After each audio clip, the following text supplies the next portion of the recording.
नमस्कार मित्रांनो, 1983च्या cricket विश्वचषकाची final भारतासमोर एक जबरदस्त टीम उभी आहे. तिचं नाव आहे वेस्ट इंडिज. पण अचानक कोणीतरी तुम्हाला विचारलं की वेस्ट इंडिज हा देश जगाच्या नकाशावर नेमका कुठे आहे? तुम्ही काय उत्तर द्याल? कारण सत्य आहे की वेस्ट इंडिज नावाचा एकही देश जगात अस्तित्वात नाही. आश्चर्य? होय.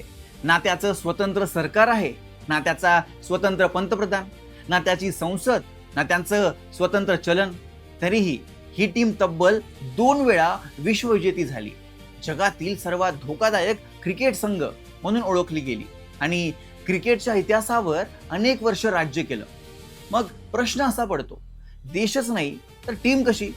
वेगवेगळ्या देशांचे खेळाडू एका टीमसाठी कसे खेळतात? ICC त्यांनी परवानगी कशी दिली? वेस्ट इंडिजचा ध्वज कुठून आला? खेळाडू कोणत्या देशाचे नागरिक असतात? आणि जर हे सर्व देश स्वतंत्र आहेत तर प्रत्येक देशाची स्वतःची क्रिकेट टीम का नाही? आजच्या व्हिडिओमध्ये आपण या संपूर्ण रहस्याचा इतिहास, भूगोल, राजकारण आणि क्रिकेटचा प्रवास अगदी सोप्या भाषेत समजून घेणार आहोत. हा व्हिडिओ पूर्ण पाहिल्यानंतर वेस्ट इंडिज बद्दलचा तुमचा संपूर्ण गैरसमज दूर होईल. चला सुरुवात करूया. तर नमस्कार, मी आदित्य थोरे आणि तुम्ही पाहत आहात द फ्रीडम कॉलम. सर्वात आधी एक मोठा गैरसमज दूर करूया. वेस्ट इंडिज हा कोणताही देश नाही.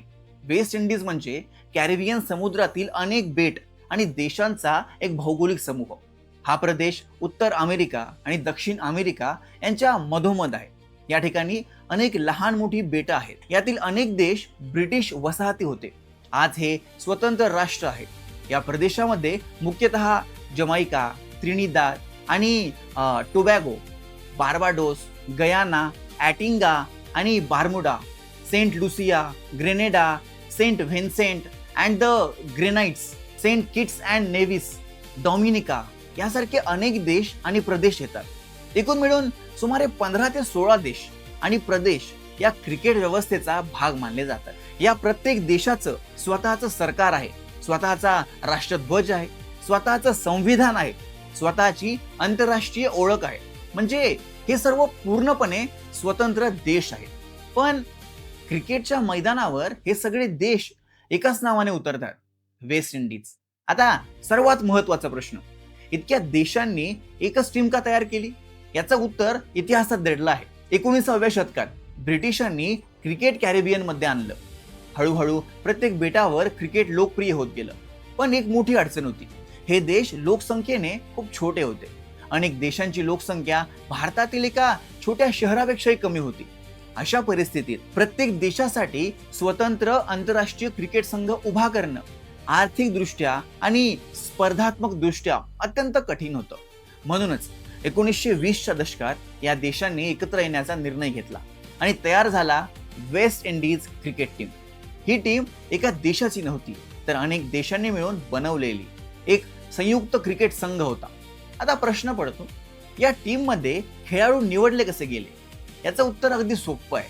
समजा एक खेळाडू जमैकाचा आहे, दुसरा बर्बाडोसचा, तिसरा त्रिनिदाद आणि टोबॅगोचा, चौथा गयानाचा, आणखी एखादा अँटिगाचा.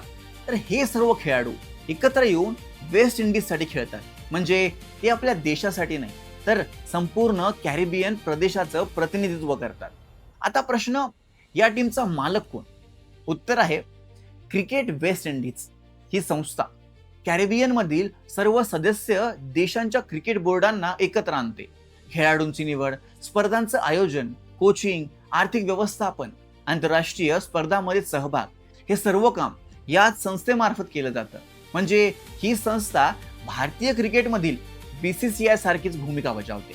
फरक इतकाच, BCCI एका देशासाठी काम करते तर क्रिकेट वेस्ट इंडिज अनेक स्वतंत्र देशांसाठी काम करते. आज अनेक तरुणांना कदाचित विश्वास बसणार नाही, पण एक काळ असा होता जेव्हा जगातील कोणतीही टीम वेस्ट इंडिज विरुद्ध खेळायला घाबरायची. विशेषतः 1970 आणि 1980च्या दशकात या संघाने जवळपास जागतिक क्रिकेटवर वर्चस्व गाजवलं. त्यांच्या वेगवान गोलंदाजांची भीती जगभरातील फलंदाजांच्या मनात होती. वेस्ट इंडिजने 1928 मध्ये पहिली कसोटी खेळली. त्यानंतर 1975चा पहिला क्रिकेट विश्वचषक आणि 1979चा दुसरा विश्वचषक सलग 2 वेळा जिंकून इतिहास रचला. त्या काळात त्यांची टीम म्हणजे जिंकण्याची हमी मानली जायची. वेस्ट इंडिजने क्रिकेटला असंख्य दिग्गज खेळाडू दिले. सर विवियन रिचर्ड्स त्यांची फलंदाजी पाहून जग हादरायचं. ब्रायन लारा त्यांच्या नावावर आजही प्रथम श्रेणी क्रिकेटमधील 501 आणि कसोटीमधील 400 धावांचा विक्रम आहे. कर्टली अँब्रोस, माल्कम मार्शल यांच्या वेगवान गोलंदाजीची भीती आजही क्रिकेट इतिहासात सांगितली जाते. आणि आधुनिक काळातील ख्रिस गेल ज्यांना जगभर युनिव्हर्स बॉस म्हणून ओळखलं जातं, या सर्व खेळाडूंनी वेगवेगळ्या देशात जन्म घेतला पण मैदानावर एकाच ध्वजाखाली वेस्ट इंडिजसाठी खेळली. प्रत्येक देशाची स्वतंत्र टीम का नाही हा प्रश्न अनेकांना पडतो. जर हे देश स्वतंत्र आहेत तर ICC मध्ये प्रत्येक देश वेगळा का खेळत नाही? याचं कारण त्यांचा आकार, लोकसंख्या, आर्थिक क्षमता आणि क्रिकेटची रचना. अनेक देश खूप लहान आहेत. त्यांच्याकडे स्वतंत्र आंतरराष्ट्रीय संघ चालवण्यासाठी पुरेशी आर्थिक ताकद, मोठी स्पर्धात्मक व्यवस्था आणि आवश्यक खेळाडूंचा मोठा पूल नाही. त्यामुळे संयुक्त टीम हा त्यांच्यासाठी अधिक प्रभावी पर्याय ठरला. यामुळे त्यांना जगातील सर्वोच्च स्तरावर स्पर्धा करता आली आणि ही परंपरा 100 वर्षांनंतरही कायम आहे. म्हणून मित्रांनो, वेस्ट इंडिज ही केवळ क्रिकेट टीम नाही, ती अनेक स्वतंत्र देशांच्या एकतेचं, सहकार्याचं आणि सामूहिक ओळखीचं जिवंत उदाहरण आहे. जगात फार कमी ठिकाणी अनेक स्वतंत्र देश एकत्र येऊन एकाच नावाने आंतरराष्ट्रीय क्रिकेट खेळतात आणि म्हणूनच वेस्ट इंडिज ही क्रिकेटमधील सर्वात वेगळी आणि सर्वात अनोखी टीम मानली जाते. आता मला तुमचं मत जाणून घ्यायचं आहे.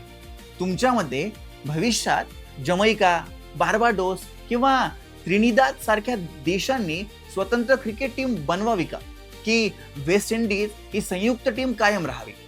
तुमचं मत कमेंटमध्ये नक्की सांगा. व्हिडिओ आवडला असेल तर लाईक करा, द फ्रीडम कॉलम चॅनलला सबस्क्राईब करा आणि मित्रांसोबत नक्की शेअर करा. अशाच भन्नाट, अभ्यासपूर्ण आणि कमी लोकांना माहिती असलेल्या विषयांवरचे व्हिडिओ पाहण्यासाठी आमच्यासोबत जोडलेले राहा. धन्यवाद.